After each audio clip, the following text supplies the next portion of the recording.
دنیا میں جب لوگ آؤٹنگ کے لیے جاتے ہیں یا کیمپنگ کرتے ہیں تو کسی ساحل کے ساتھ خیمہ لگاتے ہیں جو دیکھنے میں آیا ہے، یا کسی خوبصورت پہاڑ میں خیمہ لگاتے ہیں اور زندگی کو انجوائے کرتے ہیں۔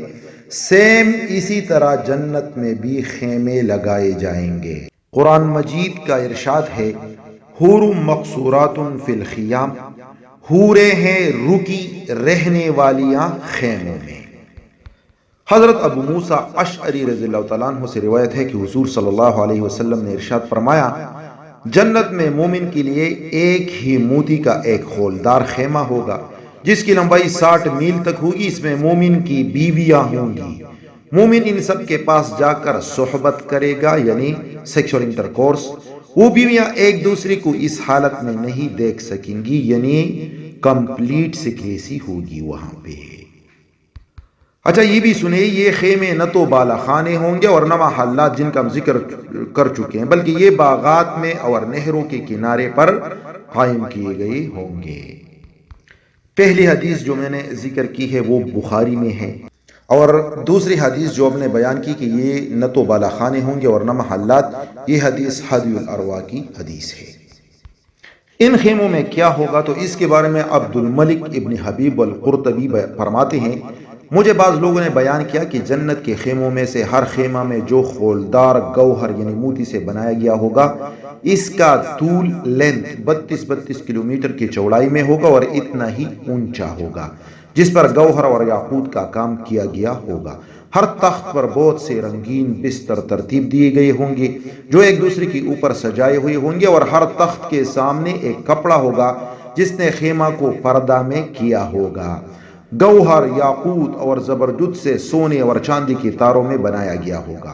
ہر تخت پر حوری عین میں سے ایک بیوی جلوہ افروز ہوگی جس کا نور سورج کی نور کو ماند کر رہا ہوگا، یعنی وہ اتنی خوبصورت ہوگی۔ ہر بیوی کے ساتھ 70 لونڈیاں اور 70 غلام بھی ہوں گے، جیسے کہ اللہ تعالیٰ نے ارشاد فرمایا ہے، وَيَطُوفُ عَلَيْهِمْ غِلْمَانٌ لَهُمْ كَأَنَّهُمْ لُؤْلُؤٌ مَّكْنُونٌ، اور ان کے پاس ایسے لڑکے آئے جائیں گے جو خالص انہی کے لیے ہوں گے، گویا وہ حفاظت سے رکھے ہوئی موتی ہیں۔ یہ قرآن کے الفاظ ہے۔ اور ہر تخت کے سامنے گوہر کی کرسی ہوگی۔ پس جب ولی اللہ چل کر تخت پر بیٹھے گا اور اپنے خیمے کی بنیاد تک ایک سفید راستہ اور ایک سرخ راستہ اور ایک سبز راستہ دیکھے گا، ان کا نور اتنا تیز ہوگا کہ آنکھوں کی روشنی کو ماند کر سکتا ہے۔ پھر یہ اپنی بیوی سے معانقہ کرے گا، یعنی اس سے ملے گا، اس سے رومانس کرے گا، اس سے سیکسول انٹرکورس کرے گا، اور اس سے 70 سال کی مقدار کے برابر لطف اندوز ہوگا۔ اللہ اکبر۔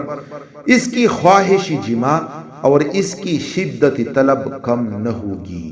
یعنی یہ کس انداز ہوتا ہے کہ بہت زیادہ حوری عین ہوں گی تو یہ کس کس کو ملے گا؟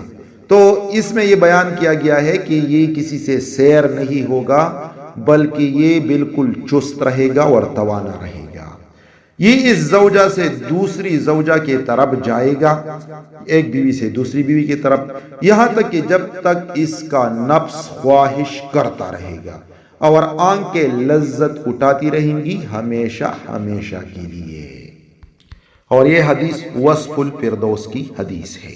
یہ خیمے کیسے ہوں گے تو حضرت عائشہ رضی اللہ تعالیٰ عنہ فرماتی ہے کہ میں نے عرض کیا، یا رسول اللہ، میں نے سنا ہے اللہ تعالیٰ ارشاد فرماتے ہیں، حور مقصورات فی الخیام، حوری ہوں گی خیموں میں ٹہری ہوئی۔ یہ خیمے کیا ہے؟ تو حضور صلی اللہ علیہ وسلم نے ارشاد فرمایا، مجھے اس ذات کی قسم ہے جس کے قبضے میں میری جان ہے، جنت کے خیموں میں سے ایک خیمہ ایک ہی گوہر کا ہوگا، موتی کا، اندر سے خولدار، 32 کلومیٹر لمبا، 32 کلومیٹر چوڑا، یعنی لمبائی اور چوڑائی برابر ہوگی۔ یاقوت اور زبرجد کا اس خیمے کو تاج پہنایا گیا ہوگا، اس کے سونے کے 70 دروازے ہوں گے۔ اور یہ حدیث وصف الفردوس کی حدیث ہے۔ اس بارے میں عبداللہ بن مسعود رضی اللہ تعالیٰ عنہ فرماتے ہیں، کہ مسلمان کی ایک بہت پسندیدہ بیوی ہوگی اور ہر پسندیدہ بیوی کے لیے ایک خیمہ ہوگا اور ہر خیمہ کے 4 دروازے ہوں گے، ہر دروازے سے روزانہ ایک ہدیہ، تحفہ اور کرامت اس بیوی کے پاس پہنچے گا جو اس سے پہلے حاصل نہ ہوا ہوگا۔ یہ بیویاں نہ تو خاوندوں کے سامنے اکڑ فو دکھانے والی ہوں گی، نہ اونچا بولنے والی ہوں گی، نہ ان کے منہ سے بدبو آئے گی، نہ نافرمان ہوں گی، یہ حوری عین ہوں گی چھپائے ہوئے لال کی طرح۔ یہ حدیث مسلم میں بھی ہے، مسند احمد میں بھی ہے۔